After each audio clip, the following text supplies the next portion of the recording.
Hi நேர்களே, இப்போ நம்ம பருத்தி காட்டில் வந்து பருத்திலாம் எடுத்து இப்போ ஓஞ்ச நிலைமைக்கு வந்துருச்சு. 1-2 பருத்தி தான் இப்போ இருக்குது. இப்போ என்ன ஐடியா பண்ணலாம்னா, தென்னை மரம் பூரம் பாருங்கள், அப்புறம் இதாகி போச்சு. தண்ணி பாய மாட்டேங்குது. தண்ணி பாயாத காரணத்தினால நம்ம வாய்க்கா வந்து இப்போ செதுக்கி வாய்க்கா பூரம் சின்னதாக்கி நம்ம நேராக வந்து ஒரு தென்னங்கண்டுக்கும் தனியாக விட போகிறோம். அப்படி விட்டோம்னா அந்த பெரிய வாய்க்காவாக இருக்கிறதெல்லாம் வெயில் காலமாகிடுச்சு. அதனால் சின்ன வாய்க்காவாக மாற்றி உள்ள தண்ணியை வந்து பூரம் பாய்ச்சணும். டெய்லி 5 மணிக்கெலாம் வந்து வெட்டினதில் நம்ம பூரா இது பூரா ஒதுக்கி வச்சுருக்கோம்.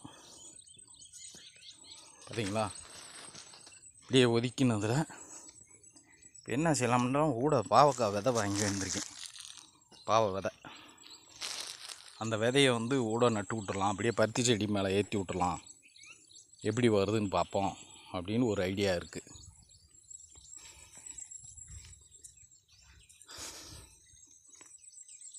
அப்படியே ஒரு வழியாக கொஞ்ச நாள் பருத்தியை நம்மளுக்கு காட்டவே இல்லை. இப்போ பருத்தி வந்து எல்லாம் எடுத்துகிட்டு ஓய போகிற ஸ்டேஜஸ் வந்துருச்சு. அவ்வளோதான். கிட்டத்தட்ட தை மாதம் நட்டோமா, தை மாசி பங்குனி சித்திரை வைகாசி ஆனி ஆடி மாதம் கிட்டத்தட்ட 6 மாதம் ஆயிடுச்சு ஓடிட்டுருக்கு. இது பூரா வெட்டி ஒதுக்கி வச்சுருக்கேன். தென்னங்கண்டுக்கு நேரம் வாய்க்கால் மாதிரி போட்டு வச்சுருக்கேன். பார்த்தீங்களா? நீட்டாக ஒதுக்கியிருக்கேன். நான் புல் காட்ட போகிறேன். செடிக்கு 5 மணிக்கெலாம் வந்தேன். இந்த ஏரியா பூரா அந்த மாதிரி ஒதுக்கிட்டேன். இன்னும் இது பூரா கிடக்குது. இந்த ஏரியா பூரா கிடக்கு. இன்னும் ஒதுக்காமல் பூரா ஒதுக்கணும். ஏதோ ஒன்று பண்ணலாம், பார்ப்போம். இது ஆட்டம்.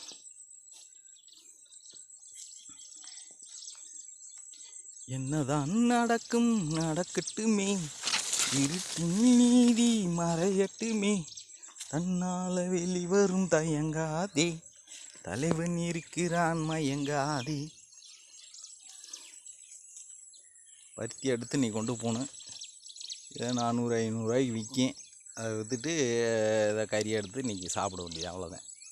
ஞாயிற்றுக்கிழமை செலவுக்கு யூஸ் ஆகுது. செலவுக்கு யூஸ் ஆகுது ஞாயிற்றுக்கிழமை மட்டும். சரி, ஓகே. வீடியோவை நம்ம ஃபினிஷ் பண்ணிடுவோம். ஹாய்.